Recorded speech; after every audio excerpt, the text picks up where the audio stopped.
বর্তমান সময়ের রাজনীতিতে বিএনপি এবং জামাতের সম্পর্কে চরম টানাপোড়েন চলছে। আমরা এই তথ্যও জেনেছি মানবজমিনের বরাত দিয়ে যে বিএনপি জামাতের ব্যাকডোরে সমঝোতার আলাপ চলছে। এক পশলা আলাপে সেই সমঝোতা বৈঠক ভেস্তেও গেছে, পুনরায় বৈঠক হওয়ার সম্ভাবনা রয়েছে। সেই সমঝোতার জায়গায় তারা যখন আসতে চাইছে তখন বিএনপি থেকে সদ্য পদ স্থগিত হওয়া অর্থাৎ 3 মাসের জন্য বহিষ্কার করা নেতা বীর মুক্তিযোদ্ধা ফজলুর রহমান তিনি বর্তমান সরকারের সঙ্গে জামাতের কানেকশন রয়েছে এমন মন্তব্য করে বসলেন। কেন তিনি এই কথা বললেন, আরও কি কথা বললেন জামাত এবং মুক্তিযুদ্ধ বিষয়ে, সেটা বোঝার চেষ্টা করবে এই ভিডিওতে এবং সত্যি সত্যি সেই কানেকশনটা আছে কিনা সেটাও উপলব্ধি করার চেষ্টা করবে এই ভিডিওতে। থাকবেন পলিটিক্স টিভির নিয়মিত আয়োজনে।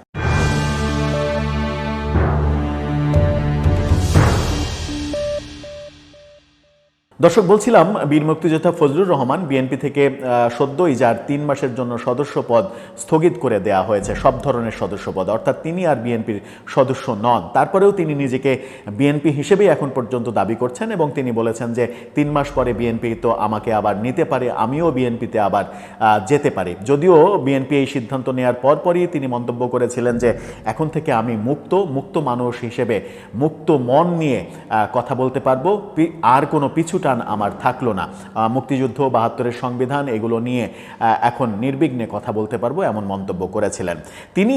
এবার একটা পত্রিকার সঙ্গে সাক্ষাৎকারে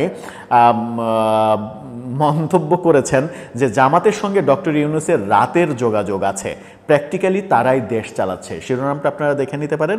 সেখানেই তিনি বলছেন যে মানে জাতীয় নাগরিক পার্টি এনসিপি তার দল আর জামাতের সঙ্গে ডক্টর ইউনূসের রাতের যোগাযোগ রয়েছে এমন কথা বলেছেন। ঢাকা প্রেসের সঙ্গে সাক্ষাৎকারে তিনি এই কথা বলেছেন। অন্তর্বর্তীকালীন সরকারের প্রধান উপদেষ্টা ডক্টর ইউনূসের নেতৃত্বে সুষ্ঠু নির্বাচন হবে বলে বিশ্বাস করেন না তিনি, এমন মন্তব্যও করেছেন। অর্থাৎ প্রফেসর ইউনূস নিরপেক্ষ নন এমনটা বলার চেষ্টা করেছেন। বলেছেন ডক্টর ইউনূসের অধীনে কোনো সঠিক নির্বাচন, সুষ্ঠু নির্বাচন হবে এটা আমি বিশ্বাস করি না, এটা উনি গত 12-13 মাসে প্রমাণ করেছেন। উনি কোনো নিরপেক্ষ ব্যক্তি নন, কারণ তার সন্তানদের একটা দল আছে যাদেরকে উনি সন্তান বলেন, আবার কোনো সময় বলেন ওই সন্তানরা তার নিয়োগকর্তা। কাজেই নিয়োগকর্তাদের দলকে উনি যখন কর্মচারী থাকেন উনি তো তাদেরকে সুবিধা দিতেই হবে। এই কারণে এনসিপি তার নিজের দল, আর জামাতের সঙ্গে তার রাতের যোগাযোগ আছে এবং প্র্যাকটিক্যালি জামাতই দেশটা চালাচ্ছে এমনটা বলেছেন। জামাত কিভাবে দেশ চালাচ্ছে এটা মানে একটু আজগবি মন্তব্যই মনে হচ্ছে। ঢাকা কেন্দ্রিক মানে কেন্দ্রে জামাতের আধিপত্য থাকলেও সারা দেশের বাস্তবতা তো ভিন্ন। সারা দেশে তো বিএনপির আধিপত্যই সব থেকে বেশি।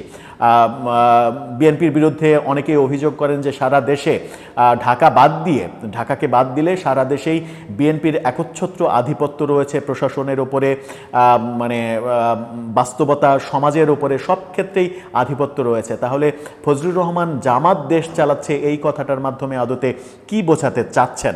তিনি বলেছেন জামাত দেশ চালাচ্ছে। কেন আপনার এই উপলব্ধি হলো এই প্রশ্নের উত্তরে সমস্ত ব্যাংক তারা দখল করে বসে আছে, সমস্ত অর্থনীতি ইসলামী ব্যাংক সহ তারা দখল করেছে, শেয়ার মার্কেট থেকে ধরে বসে আছে, তাদের আঙুল হেলানোয় এসপি ডিসি থেকে ধরে যা আছে সচিব পর্যন্ত পরিবর্তন হচ্ছে বিভিন্ন জায়গাতে, এটা সবাই জানে। দেশ তারা দখল করে ফেলেছে, এটা আমার দল বিএনপি যত তাড়াতাড়ি বুঝবে ততই ভালো। অর্থাৎ জামাত দেশ দখল করে ফেলেছে, বিএনপি এখনও এটা বুঝতে পারছে না। এই দোষটা, এই অভিযোগটাও তিনি করছেন যে তার দল বিএনপি এটা বুঝে উঠতে পারছে না। বীর মুক্তিযোদ্ধা এবং সাবেক মন্ত্রী আব্দুল লতিফ সিদ্দিকী সহ গত পরশুদিন যে ঘটনাটা ঘটেছে, রিপোর্টার্স ইউনিটে মবের ঘটনা ঘটেছে এবং মুক্তিযোদ্ধাদের মানে অবমাননার ঘটনা ঘটেছে, মুক্তিযোদ্ধাদের লাঞ্ছিত হওয়ার দৃশ্য দেখা গেছে, পরবর্তীতে তাদেরকেই কারাগারে প্রেরণ করা হয়েছে। এই ঘটনারও তিনি তীব্র নিন্দা জানিয়েছেন এবং বলেছেন যে দেশ যেভাবে চলছে চলছে, এভাবে দেশ চলতে পারে না। দেশবাসীর উদ্দেশ্যে তিনি বলেছেন যে দেশের মানুষকে আমি বলছি, আপনারা সাবধান হন, আপনারা মুক্তিযুদ্ধের পক্ষের শক্তির সঙ্গে একাত্মতা ঘোষণা করুন। মুক্তিযুদ্ধের পক্ষের শক্তি কারা, সেটাও একটা প্রশ্ন আসবে, কারণ ইদানিং মুক্তিযুদ্ধ কিংবা মুক্তিযুদ্ধের পক্ষের শক্তি এই ন্যারেটিভ দাঁড় করানোর চেষ্টা হলেই যেটা বলা হয় সেটা হচ্ছে যে তার আওয়ামী লীগের সঙ্গে কানেকশন রয়েছে, সে আওয়ামী লীগের ন্যারেটিভ প্রতিষ্ঠা করতে চাচ্ছে। তাহলে কি ফজলুর রহমানও আওয়ামী লীগের ন্যারেটিভ প্রতিষ্ঠা করতে চাইলেন কিনা, সেটাও একটা বড় প্রশ্ন। ফজলুর রহমান বলেছেন যে আমি যে সবসময় বলি দেশটা বকলমে পূর্ব পাকিস্তান হয়ে গেছে, এটা বাংলাদেশ নয়, এই দেশটা স্বাধীনতা বিরোধী শক্তির হাতে এখন বন্দী, এটাই হলো এই দেশ। আমি এটা বললে অনেকেই মনে করে আমি বেশি বলতেছি, কিন্তু এটাই সত্য। এদেশে মুক্তিযুদ্ধের কথা আর বলা যাবে কিনা জানি না, এদেশে স্বাধীনতা সংগ্রামের কথা আর বলা যাবে কিনা জানি না, মুক্ত চিন্তার কথা কেউ বলতে পারবে না, এমন অভিযোগও তিনি করেছেন। এই অভিযোগ তিনি যখন করছেন তখন রিপোর্টার্স ইউনিটিতে যে মবের ঘটনা ঘটেছে সেখানে বিএনপির লোকজনও উপস্থিত ছিলেন, এমন কথাও কিন্তু অনেকে অভিযোগ করেছেন। এবং সারা দেশে যে মবের সংস্কৃতি তৈরি হয়েছে, সেই মবের সংস্কৃতি সর্বশেষ আমরা 15 আগস্টে ধানমন্ডি 32-এ যে মব দেখলাম, সেখানেও বিএনপির বিরুদ্ধে অভিযোগ উঠেছে।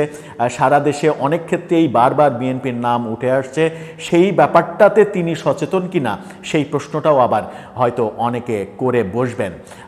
যাই হোক, ফজলুর রহমান যেটা বলার চেষ্টা করলেন যে জামাত দেশটাকে চালাচ্ছে, তাহলে বিএনপি বসে বসে কি করছে, এটা একটা বড় প্রশ্ন।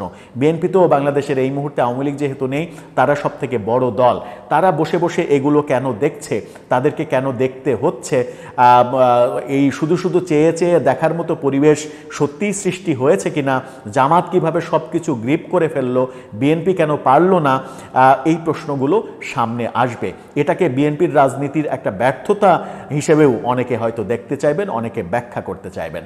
দর্শক, আপনার কি মনে হয় ফজলুর রহমান যেটা বলতে চাইলেন তার সঙ্গে বাস্তবতার মিল কতটুকু, আপনার দৃষ্টিভঙ্গিতে কি বলে, লিখে জানাতে পারেন আমাদের কমেন্ট বক্সে।